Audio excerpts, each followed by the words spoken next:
So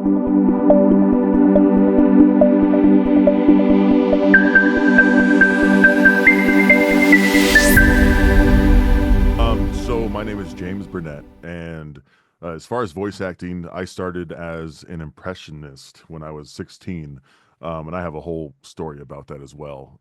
But I started doing Arnold Schwarzenegger impersonations. There was this website called eBombs World where you'd have soundboards, and you just go crazy on there. And I kept repeating. Um, I I listen or I play music by ear, so I have a really good ear for tones, and that kind of started me down this path. And then people started paying me for the impressions, and then I kind of developed my own voice, and that's how I kind of got into this journey. That's great. Do you mind if we just jump straight into some student questions? Yeah, let's go for it. And I know some of you guys emailed those questions to me. If you could send those questions in the chat, we got a few that have already been sent to me. One of the kids wanted to know, how did your experience in school choirs influence your voice acting career, and what kind of skills did you gain from that? So in school choir, I started out as a tenor, and then puberty hit, and I became a bass. So I was always trying to learn how to kind of control my voice, and so doing a lot of these voices, you have to know the different tones of your voice. And so, I never thought I'd be singing karaoke as Arnold Schwarzenegger.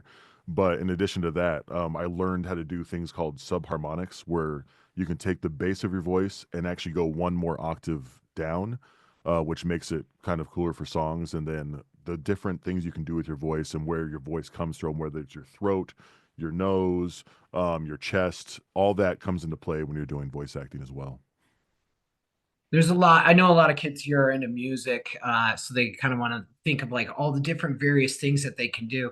We have a question from Carla, and Carla is in Spain. Carla, you should be able to unmute to ask your question. You got a really good question for James. Hello.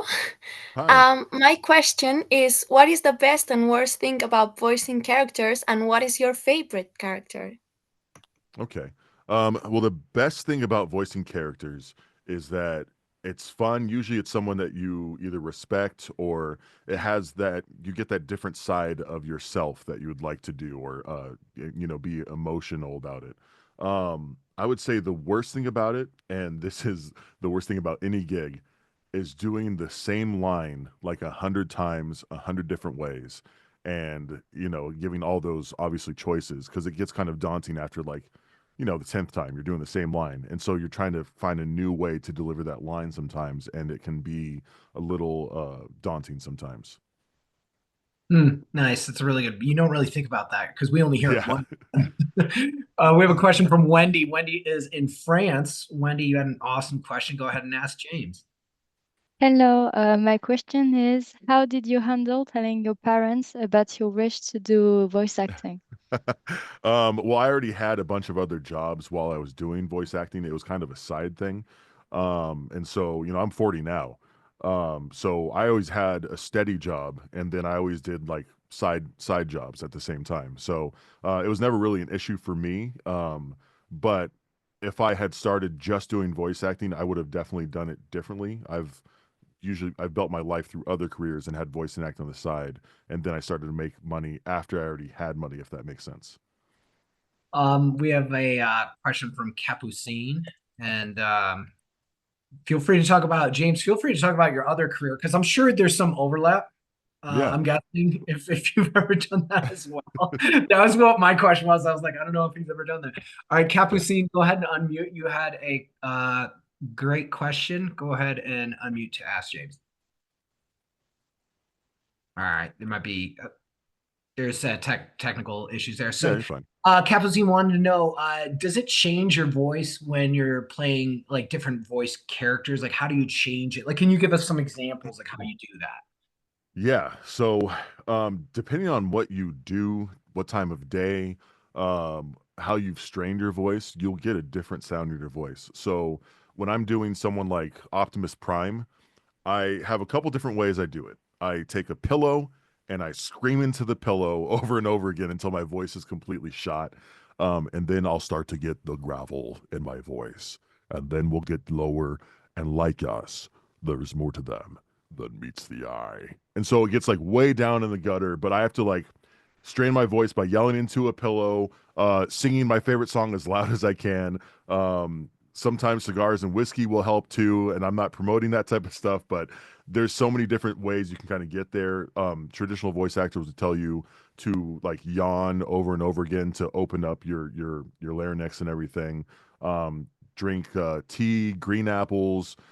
There's so many different ways to change your voice, and then to get the higher tones, literally just a lot of rest and a lot of hydration when you're trying to go above what you usually do. But for low voice, you can just strain the heck out of your voice, and then it'll sound like butter. Right, like butter. You just answered like three questions. One of the kids wanted to know how's technology played a role in what you do? Because you and I are the same age, and we're both into like production and all that kind of stuff.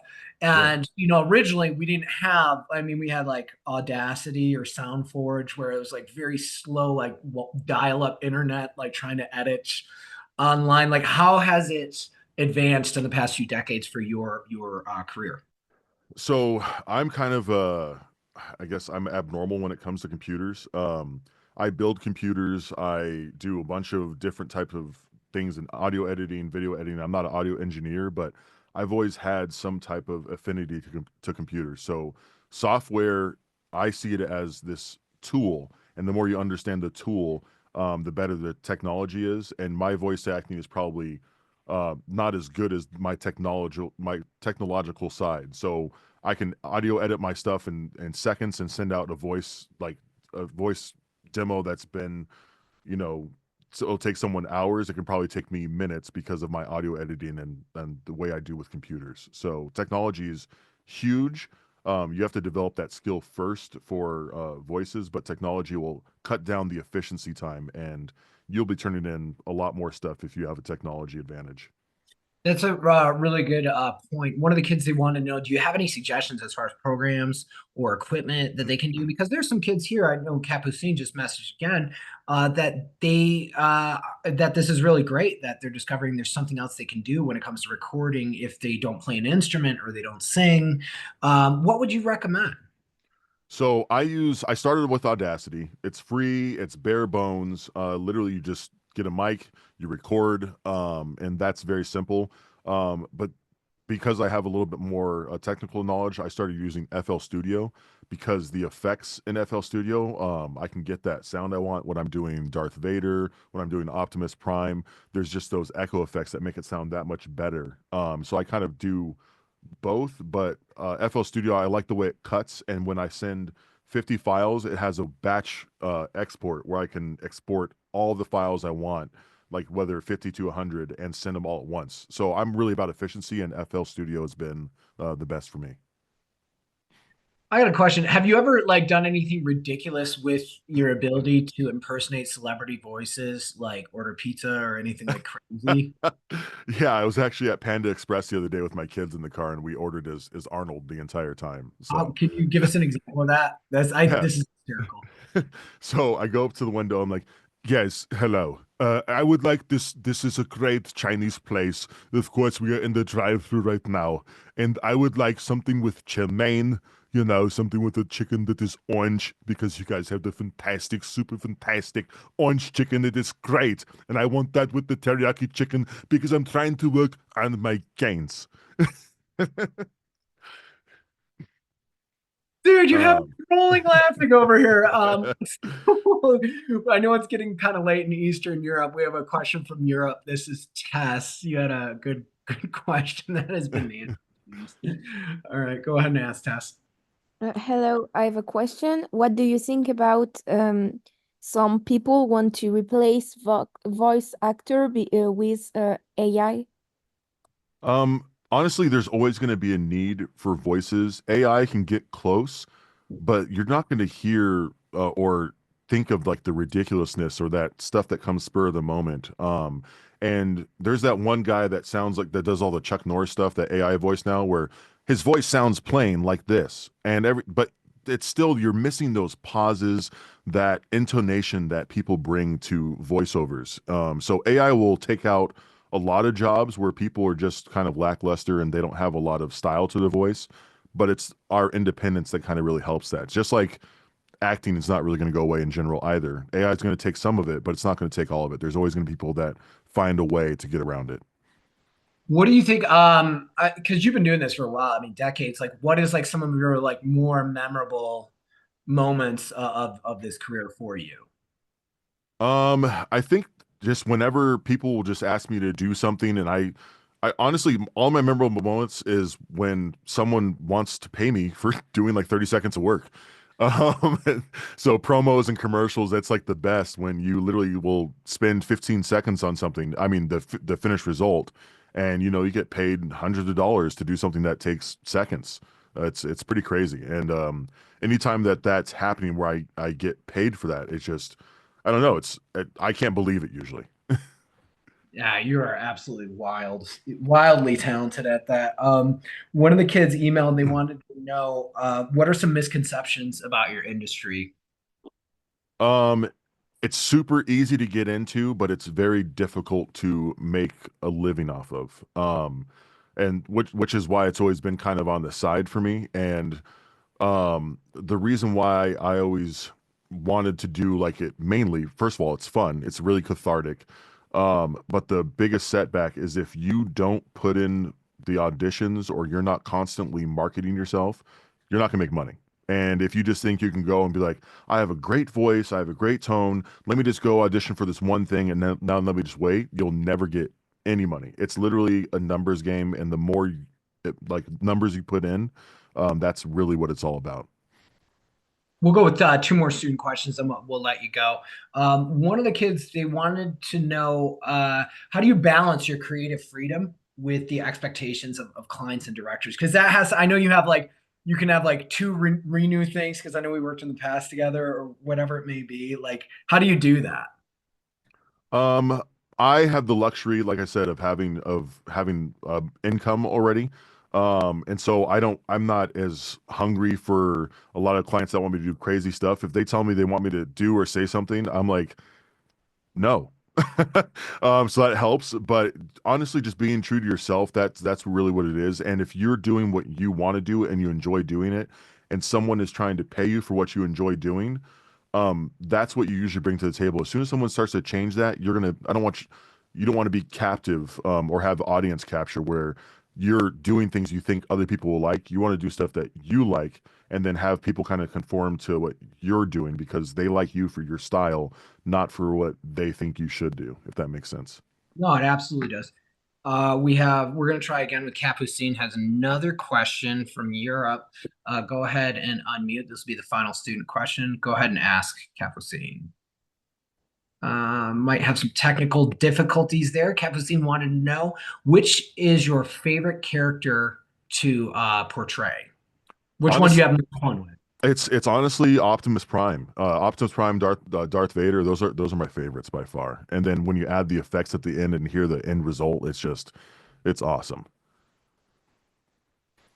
That is pretty solid. You know what? Can we go with one more student question? This is Yeah, Noah. whatever you guys need. Noah, I'm gonna go ahead and let you unmute. I don't know where you are in the world. I didn't check out what country. Go ahead and ask. You had a good question though. Hey, it's Noah. I would like to ask you, what are issues that you found on your day-to-day as a voice actor?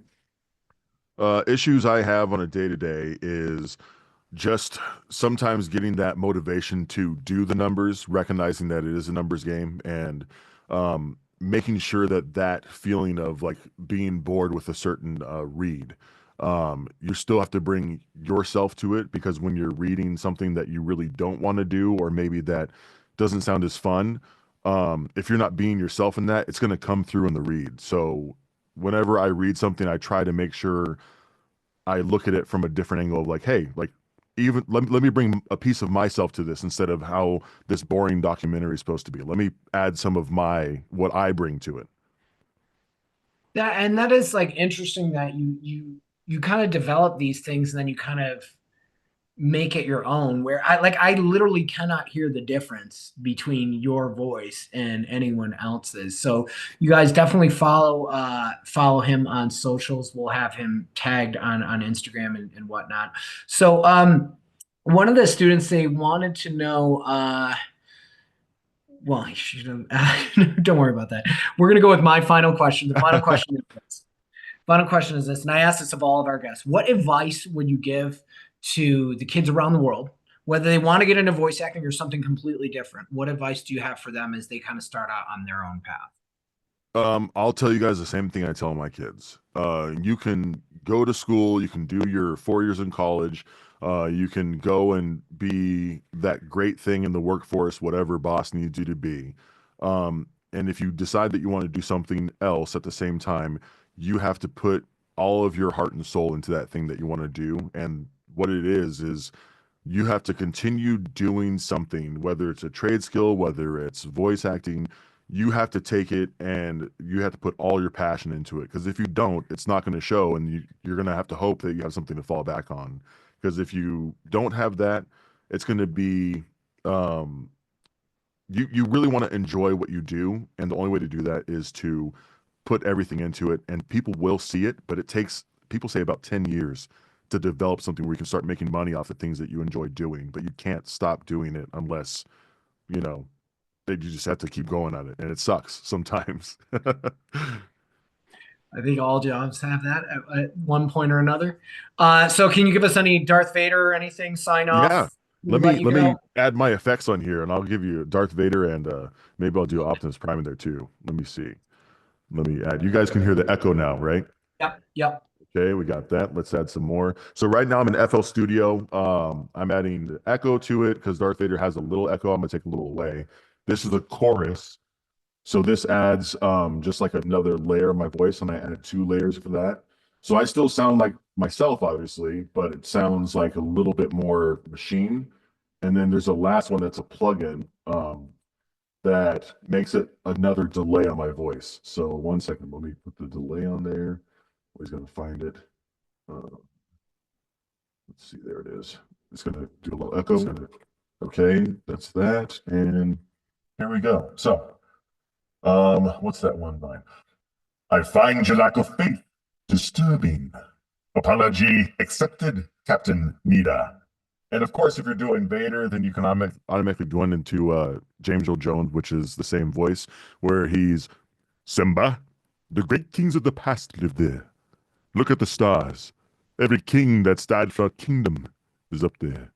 And one day, I'll be up there looking down on you. So that's James Earl Jones. And then if we're doing Optimus Prime, I just literally add a reverb on there. And then for his voice, I have to go really low, really slow, and act like I'm explaining something. So, with the Allspark gone, we cannot create life on our planet.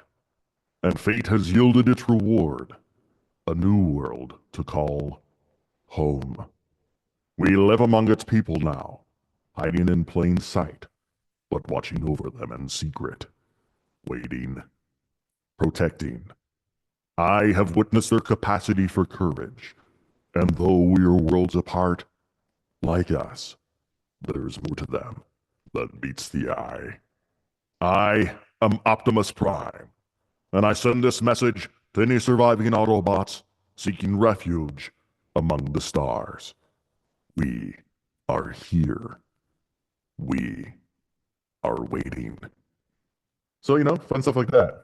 Dude, awesome. Awesome job. I love it.